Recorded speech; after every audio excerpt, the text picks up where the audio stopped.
Hello everyone, Percy7 here, back with some more BTD6. A couple months ago I made a video explaining how to get to rounds 400 plus in the most recent patch. One thing I left out in that video that I thought was probably pretty important was actually me getting to rounds 400 plus.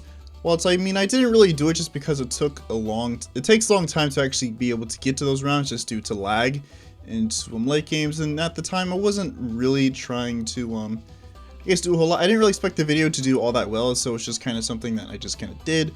Just kind of like as a kind of fun, I guess, side project, I guess you can call it.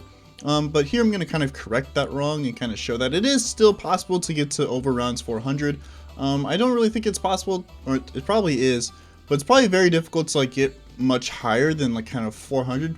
Kind of around the 400s is kind of a soft cap, just because, you know, a lot of stuff was nerfed and whatnot, so it's pretty difficult to be able to get to rounds higher than that. Now, the strategy I'm going to be going for is literally the same thing I explained kind of in the video. You know, we're going to be going for VTSGs with support temples, you know, kind of spammed all around the map. I chose logs again, like I did in that original video, just that way kind of an apples to apples comparison. Not really comparison, just kind of continuation, I guess. I guess resort can maybe be a little bit better. I'm not actually sure. It really just depends on how many, you know, sun temples you can fit on that map, and if you actually can fit more sun temples on resort than, let's say, logs.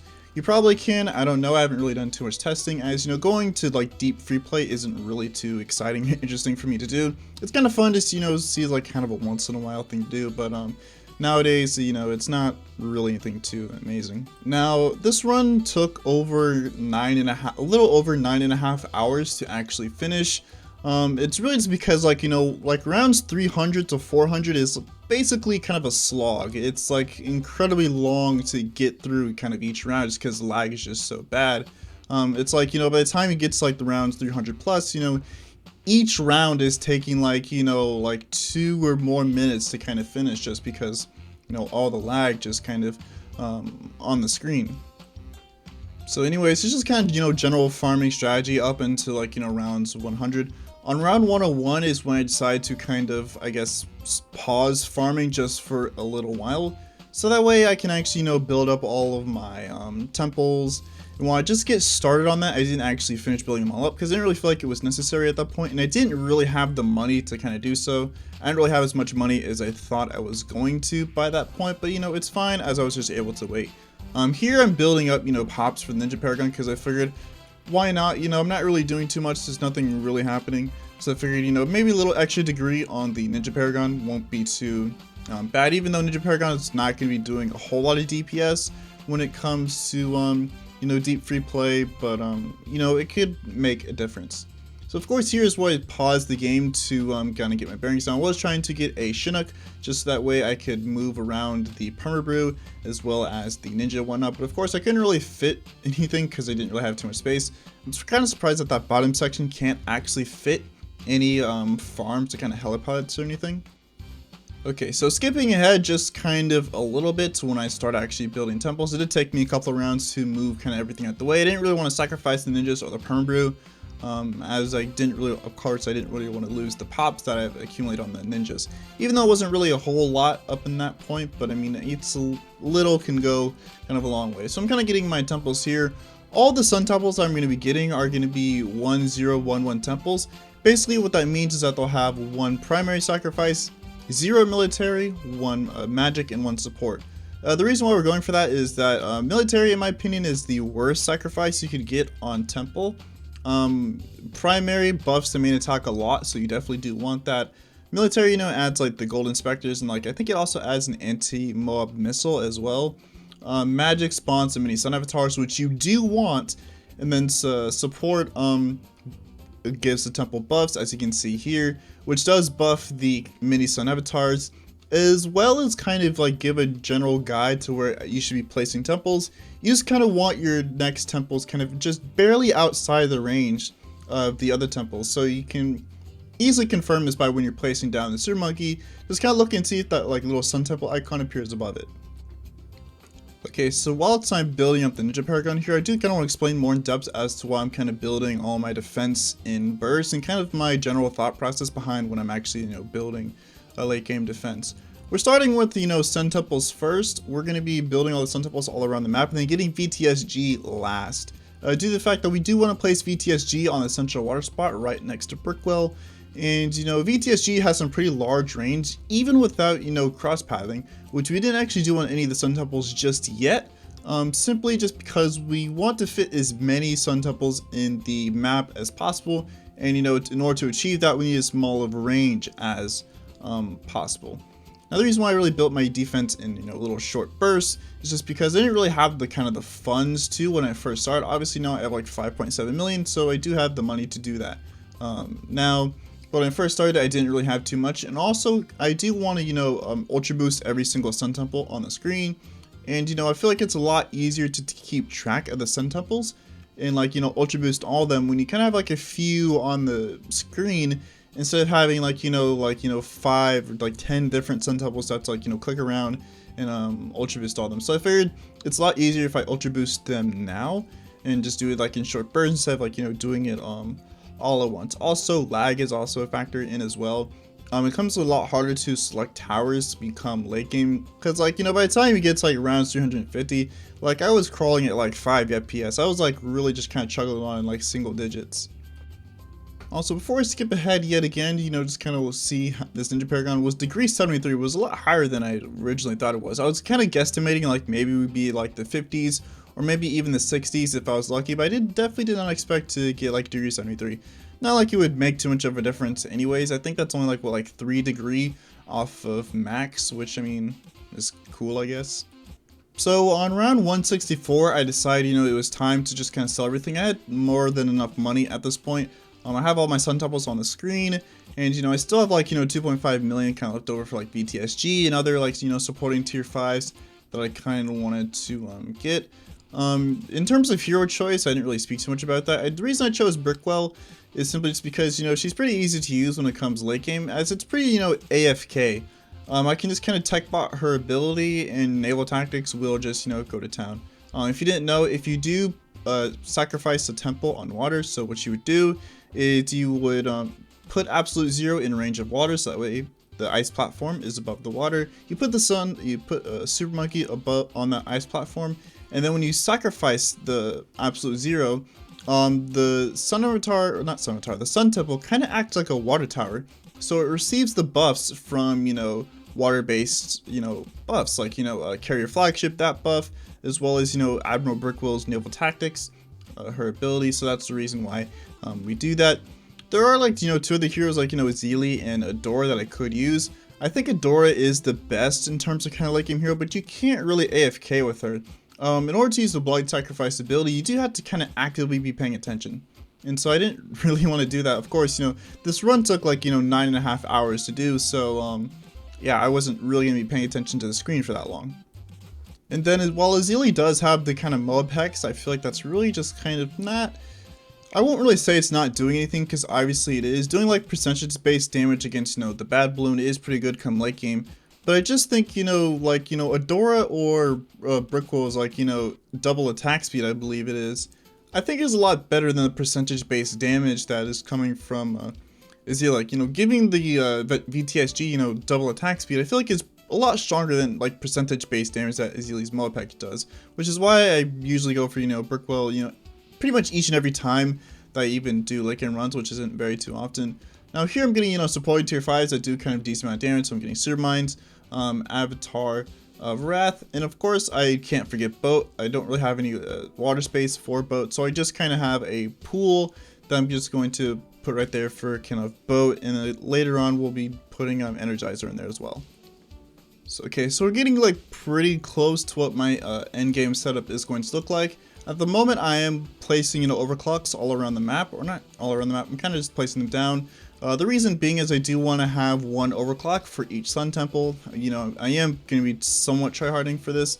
So being, you know, trying to get as far as possible, you know, giving each and every temple, you know, an overclock ability does kind of, you know, add up. Even though the sun temples won't really be doing too much damage as compared to, like, let's say, you know, VTSG, I still think they will be helpful, because really, the problem late game really just is bad. It's just the kind of the bad layer itself. Because once you pop the bad layer, you know, you can pretty easily take down the, you know, DDTs, the OMGs, and all that. Especially if, you know, you have like your stalling towers, like, you know, Icicle Impale, Balloon Crush, Super Glue, Grand Sabo is also a good choice that you should use.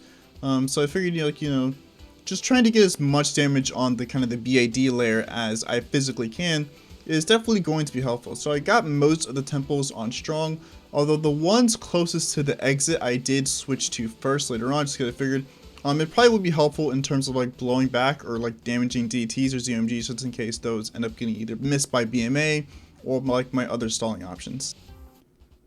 Okay, so I jumped forward kind of a lot to round 200 just to, I guess, speed it up. I wasn't really doing kind of too much in the middle of the rounds. So I mean, I do have, a bit more stuff on the field. I have a Cripple Moab, I have a MAD, as you can see in the corner. I also have a Spike Storm. Something I also kind of forgot is that there is a way to disable kind of the shooting effects from all the towers. I completely forgot that was a feature until like another hour or two more. I was like AFK pretty much the whole time. I like turned off my main monitor and just had like my second monitor just kind of record my screen while, so I just kind of did other stuff. Did kind of suck not having access to my computer for like 9 hours, but oh well.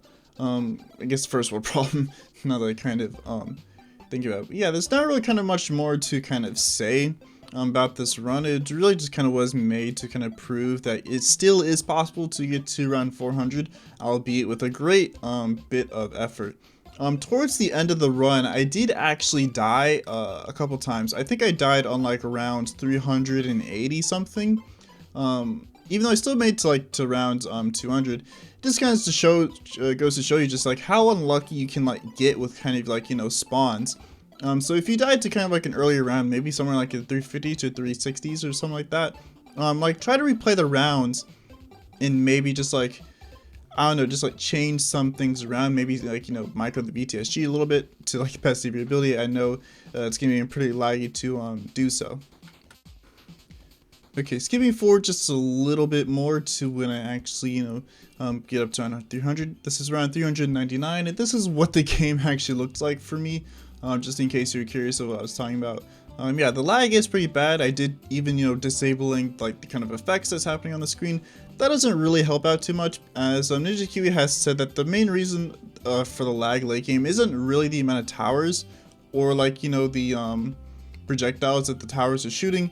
It's all the calculations that go into doing all this. Like, when you have like this many towers on the screen all doing like damage to like multiple different towers, the computer has to do a lot of calculations in order to I guess do that. So this is why it looks like a slideshow right now. But yeah, there it is, round 400. I didn't really get too much farther than round 400. Even if I did, it wasn't really like I was like too keen on kind of going just a little bit further, as I was kind of like tired of just kind of having my computer on for like over 9 hours doing this. If you're kind of curious about like what each, I guess, on a segment of time took, I actually wrote down in my notes over here. So rounds 1 through 100 took 24 minutes and 34 seconds to do. Round 200 to 300 took 1 hour and 28 minutes. So yes, as you can see, the majority of the time literally was spent from like, around 300 to 400. And as you can see here, you can kind of see why. The majority, there's just like so much crap on the screen that, it's no surprise that there was a lot of lag. I did actually add some more towers if you did notice, not really too much. I do believe I added in Big Trap, Mob Dom in the back, just because when I died on one round, I noticed I died to DTs, not actually bad, so I decided to get Big Trap in the back just that way, it can catch DTs. Mob Dom again was there for the same thing. I guess I probably could have maybe moved Super Glue to the back, that would have been better. Elim I figured was, I guess, maybe okay. 4,500 damage, like, every, I think it's like 6 seconds without Energizer. It's not bad. It's not like too amazing. It's not going to contribute a whole lot, but it can do something. I also added in Elite Sniper and Elite Defender, just so that way, I guess, we can have the Sniper trifecta, as well as the fact that I figured that, Elite Defender, I guess, could be doing some pretty decent single target. It's really just kind of popping down the FBAD layer. Like, FBAD's like the kind of the biggest pain when it comes to kind of late game. As you can see, like, regular bads are getting damaged just fine. It's really just kind of, the fortified bads that are really pushing along. Now, if you are curious on the round I died on, it was round 403. I probably could have pushed just a little bit further if I maybe added in a couple more towers. I also could have used my $20 million to invest and try to get all the paragons, but I figured that that probably wasn't really worth doing, as I'm gonna maybe eke out maybe like 10 or so more rounds. I was kind of on my last legs here, and like, you know, adding in paragons isn't really me doing too much. They're going to be contributing more to lag than they are to damage, so I figured that it wasn't probably worth going for paragons, which is why in the original video I said that it wasn't really worth going for paragons, because paragons are meant for bosses, not really late game monsters. They're going to cause more lag than they are damage. Like your main source of damage is going to be VTSG and all the other tier 5s.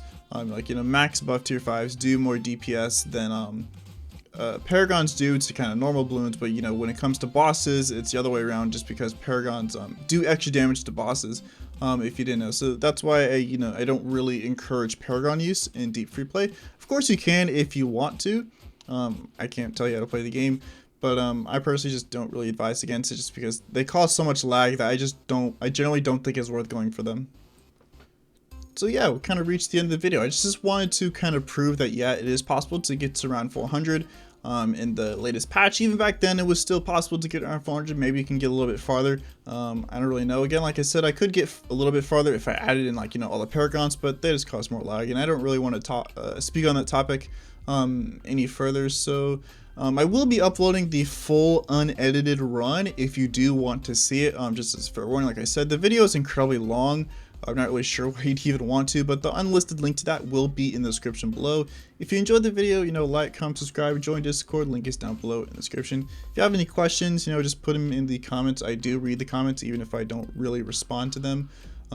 So yeah, that's pretty much it. Have a nice day, everyone.